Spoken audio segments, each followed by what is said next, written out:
What is true, and I'm actually being serious here, is that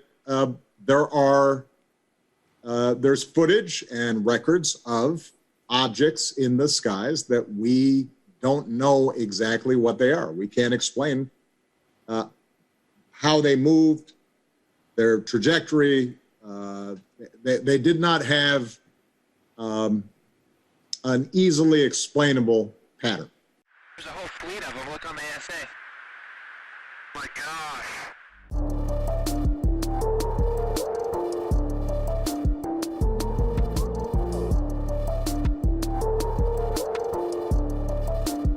Look at that thing. It's rotating.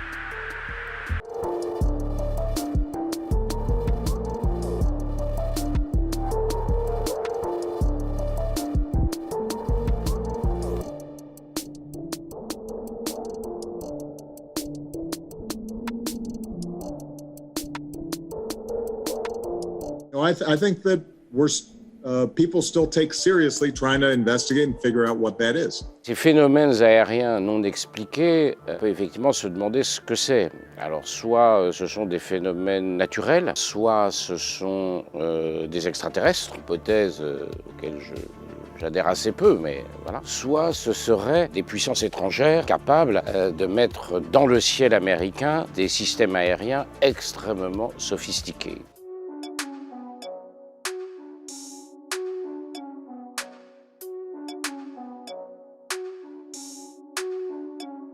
There are things flying around up there that we haven't fully identified yet.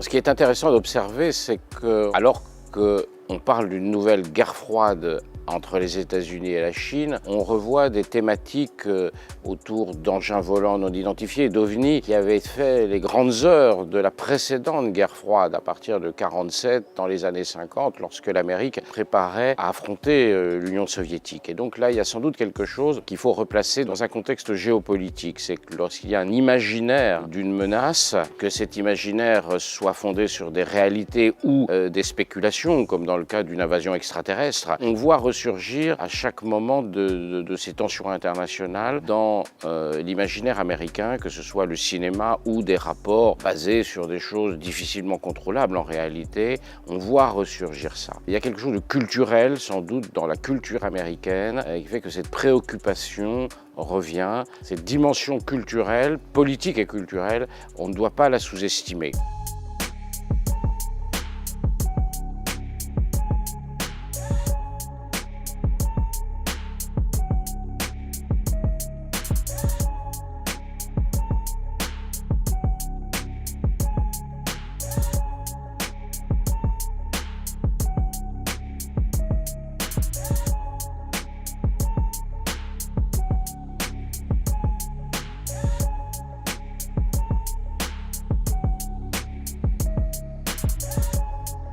There is no evidence, the report says, that adversaries like Russia or China are behind them. So, these sightings remain a mystery.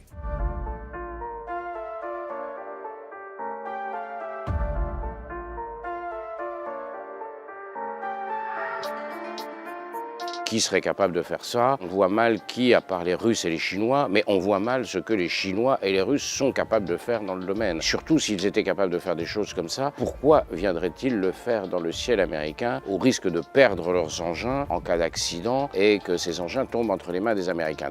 Personne aujourd'hui n'est capable de fournir la moindre explication là-dessus. Et les Chinois, comme les Russes, sont très très loin de maîtriser des technologies de furtivité, par exemple, du niveau de ce qui semble être le cas dans ces phénomènes. En revanche, ce qu'on sait, c'est que les Américains ont depuis de longues décennies des programmes secrets, notamment dans le domaine aérien, d'avions furtifs ou d'avions extrêmement rapides.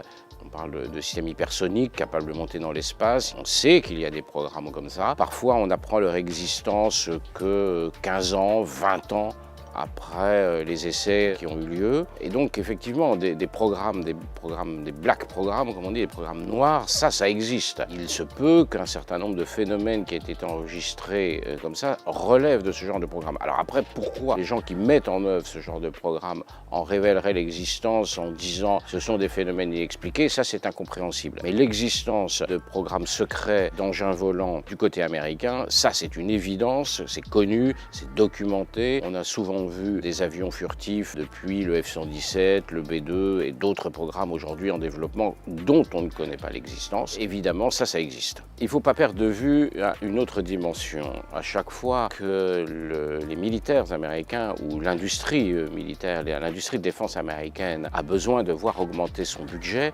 et c'est un besoin permanent, ce que le président Eisenhower dénonçait dans les années 50 comme le lobby militaro-industriel. Il brandit des menaces. Nous avons besoin de radars plus sophistiqués pour détecter telle ou telle menace qu'on ne connaît pas, qu'on maîtrise mal. Les sous-marins chinois sont partout, donc il nous faut plus de bateaux. Les Russes volent partout, les satellites nous espionnent, donc il faut plus de moyens. C'est un grand classique de la guerre froide que l'on retrouve aujourd'hui. Donc à chaque fois qu'effectivement qu'il y a des discussions budgétaires, le lobby militaro-industriel américain brandit des menaces pour justifier des investissements supplémentaires dans son domaine. C'est de bonne guerre, on n'est pas obligé de les croire, mais c'est vraiment des pratiques extrêmement courantes.